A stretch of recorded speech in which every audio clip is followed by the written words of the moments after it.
Now let me begin with a few words about society. Why is there a society? Why do people cooperate? Why is there peaceful cooperation rather than permanent war among mankind? Austrians, and in particular Misesians, emphasize the fact that we do not need to assume anything like sympathy or love for other people in order to explain this.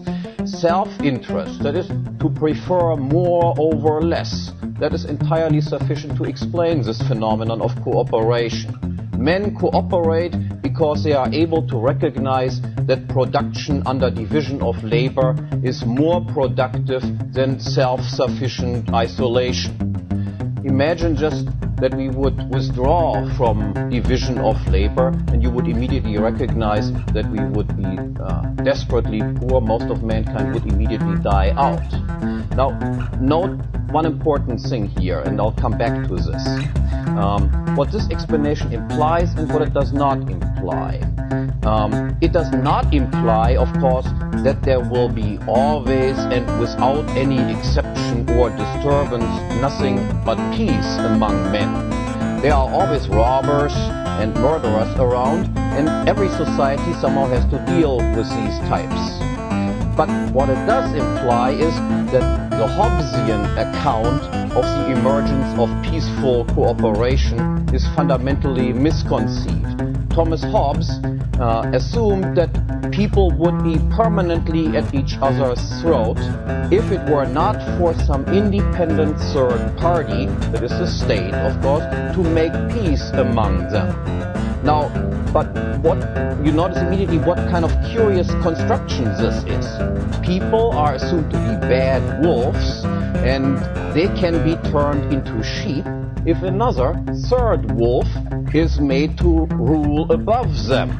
Now, if the third party, however, is also a wolf, as obviously he must be, then even if he can make peace between two individuals, this obviously implies that there will be a permanent war between the ruling wolf and the two wolves that are now peaceful cooperating with each other.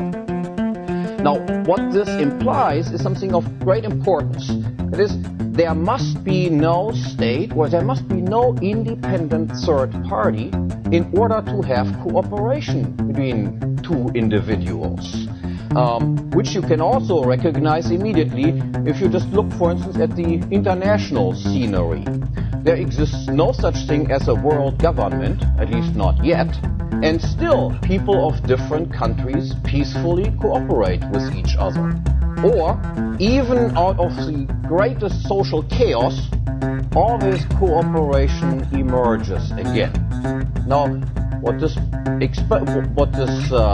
boils down to is simply that peaceful cooperation between humans is a perfectly natural and constantly re-emergent phenomenon, and out of this cooperation then equally naturally and equally driven by self-interest comes capital formation and money, the medium of exchange, and then division of labor ultimately expands to the entire globe, and likewise money, commodity money, also becomes a worldwide used commodity money. Then material living standards increase for everyone, and based on higher material living standards, an ever more elaborate superstructure of non-material goods, that is civilization of science, arts, literature and so forth, can be developed and maintained. But something can and obviously has happened that disrupts and distorts or even derails this normal self-interest driven development.